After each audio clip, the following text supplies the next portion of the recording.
He is the character who will throw the future itself into chaos and ultimately destroy it, a consequence hidden behind the modification or operation of a Shinjutsu. Yeah, at least that's a brief title to represent the entire topic we'll be discussing over the next few minutes. I'm Nim, without the E. Help me reach 100 likes or 1K hype points. Thank you so much, guys. So yeah, before Chapter 36 was released, almost everyone believed that Amado's only purpose in kidnapping Kashin Koji was to confirm one thing.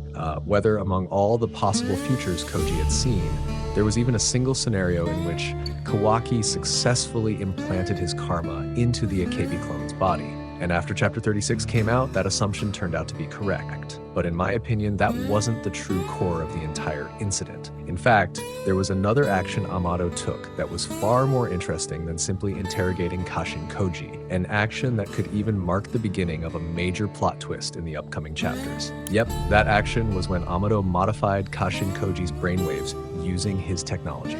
As a result, the Shinjutsu ability Prescience Jippo, which previously only received updates after long intervals, can now receive updates much more frequently and in significantly shorter intervals than before.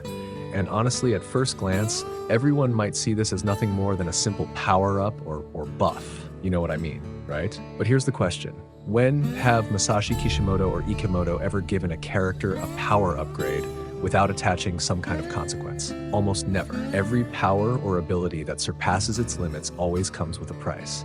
The Mangekyo Sharingan gradually destroys its user's eyesight. Karma slowly erases its host's identity. Even Baryon Mode, Naruto's greatest power, ultimately cost Kurama his life. So if Prescience suddenly receives a major upgrade without even a single mention of any side effects, I think that's exactly where this chapter's biggest mystery lies. And honestly, that's what has caught my attention the most lately. If you really think about it, the sequence of Amado's actions feels incredibly strange, doesn't it? Just imagine it. First, he knocks Koji unconscious, takes him back to the lab, and immediately modifies his brain before asking a single question or conducting any interrogation. If his primary objective was simply to learn about Akebi's future, wouldn't it have made much more sense to interrogate Koji first? Why go through the trouble of performing brain surgery before even questioning him? Yeah, I know, and we all know, the obvious explanation is that Amado didn't want to waste the opportunity. But honestly, I think the situation is both far more complicated and far simpler than that. The true objective of the kidnapping wasn't the interrogation, it was the modification itself. And believe it or not, the questions about Akebi were merely an excuse Amado used to confirm whether all the effort he'd invested up to this point still had any hope of succeeding. Meanwhile, his real objective was to alter the way the Shinjutsu Prescience functions. In other words, from the very beginning, Amado may never have intended to keep Koji imprisoned. He simply wanted to enhance Prescience, then send Koji back out to continue playing his role exactly as before. But behind all of that lies a far more interesting question. Why did Amado want to shorten Prescience's update intervals? I mean, is there a deeper reason that still hasn't been revealed? In a previous chapter, Koji already explained that his ability to see the future isn't something he can activate whenever he wants. His visions come with a certain delay before receiving new updates. In other words, the future Koji sees isn't a live broadcast. It's more like a recorded scene from the future that gradually receives updates over time. And in my opinion, it was precisely this delay that Amado identified as the greatest weakness of the ability. Think about it. Suppose Koji sees a future today. Over the next few hours, the world keeps moving, and every decision made by every character begins to alter the course of fate. As long as that update delay hasn't passed, Koji will still be relying on outdated information that may no longer be entirely accurate. That means the longer the update interval, the greater the chance that the predicted future becomes obsolete and diverges into a different branch. And this is exactly where Amado's role becomes crucial. By shortening that delay, Koji can now receive the latest future updates far more quickly than before. From a strategic perspective, this certainly appears to be an incredible power-up, but precisely because it seems almost too perfect, I can't shake the feeling that Kishimoto is deliberately hiding something. The most suspicious part is that the manga never explains the consequences of this modification. Normally, whenever an ability receives a buff, the author immediately introduces its drawbacks or risks so readers won't see the character as becoming absurdly overpowered. You know exactly what I mean. But unfortunately, this time is different. The author deliberately showed that the modification worked exceptionally well, with Koji even receiving a future update just moments later. Surprisingly though, there wasn't a single panel addressing whether Koji's body had undergone any changes, whether his brain was now carrying a heavier burden, or whether using prescience came with new risks, right? In my opinion, this isn't because Kishimoto forgot to explain it. Quite the opposite. I think he's deliberately saving the side effects because they'll become a crucial part of the story later on. And I know this might sound like a stretch, but at the very least, we already know the pattern. One thing I'm confident about is that the side effect won't be something as simple as physical pain or exhaustion. If it were, there'd be no reason to keep it hidden. This is where my theory starts to take shape.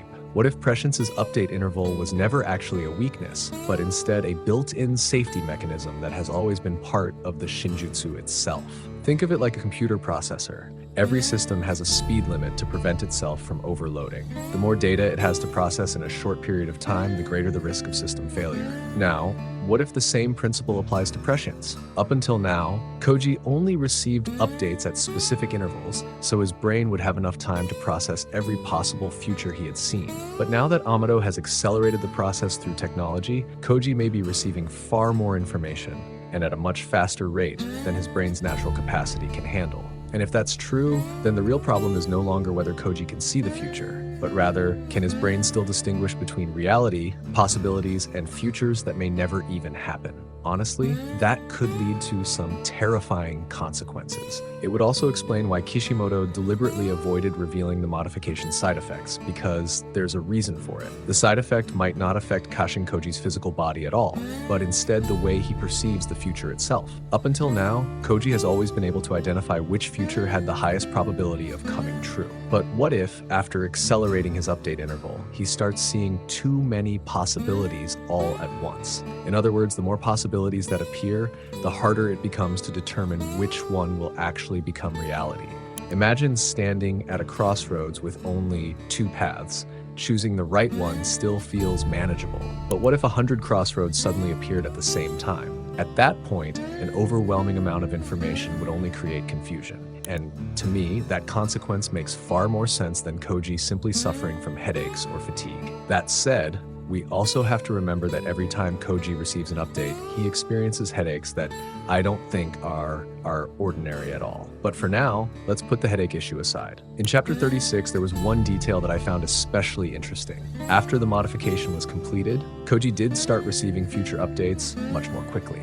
But if you take a close look at the panels Ikemoto gave us, the future Koji sees now feels far denser than before. In a single update alone, we were shown countless different scenes, from Borushiki, Sarada, and Code, to various other possibilities that we still don't fully understand. It's almost as if prescience no longer presents a single primary timeline, but instead reveals multiple branching timelines simultaneously. And yes, that's essentially how the ability works. But if that's really the case, wouldn't that actually make the ability much more difficult to use? Because Koji isn't just required to see the future, he also has to determine which one among dozens of possibilities has the highest chance of actually happening. Or to put it another way, how exactly will that future unfold? Will those events happen simultaneously, or will they occur one after another? Let me know what you think. I'd love to read your thoughts. Based on several recent analyses, theories, and discussions, there's one particular theory about Amado's modification of Kashin Koji that I found especially interesting. It suggests that Amado's true objective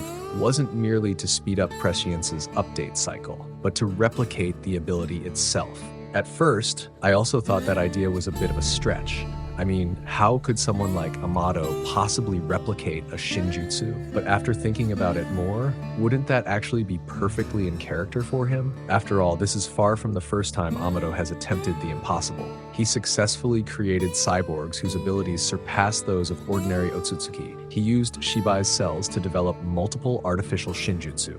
Even Ida and Daemon themselves were products of those experiments. So if people are now speculating that Amado is trying to replicate the mechanics behind prescience, then honestly, that theory doesn't seem nearly as impossible anymore. But, of course, I don't think Amado wants the ability to see the future for himself the way Kashin Koji does. If that had been his goal, he would have pursued it the moment he first learned about Koji's existence. What makes much more sense is that Amado is trying to understand the mechanism behind prescience, how the ability actually works, how Koji's brain receives information from the future, and how that entire process can be accelerated through technology. In other words, the modification performed on Koji may simply be the first phase of a much larger experiment. Just think about it. If a scientist can fully understand the mechanism behind a Shinjutsu, then theoretically that ability is no longer exclusive to its original user. Now imagine that one day Amado successfully creates a device, or even a new cyborg, that can receive future updates just like Kashin Koji. If that happens, Koji will no longer be the only person capable of reading the flow of fate. And once that happens, the entire power balance of the Boruto story could completely change. I'm sure some of you are wondering, if that's true, then what exactly is Amado's ultimate goal? Personally, I think the answer is pretty simple. Amado isn't the type of scientist who likes relying on other people. He always wants to stay one step ahead. Right now, the only person Amado knows who can see future developments is Koji. That means every major decision Amado makes is ultimately based on what Koji sees. But what happens if Koji dies, disappears, or even turns against him? At that point, I'm convinced all of Amado's plans would fall apart. And in my opinion, that's the real reason he began studying the mechanism behind prescience. Not for the present, but for the future. Because once he fully understands how this Shinjutsu works, sooner or later, Amado won't need Kashin Koji anymore. He'll have his own way to read, predict, and perhaps even control the future itself.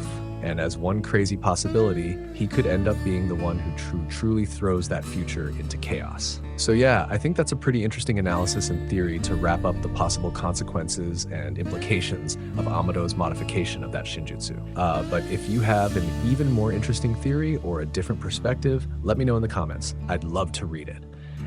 Thanks so much for watching. I'm Nim without an E, and I'll see you in the next video. Bye-bye, Data Bio.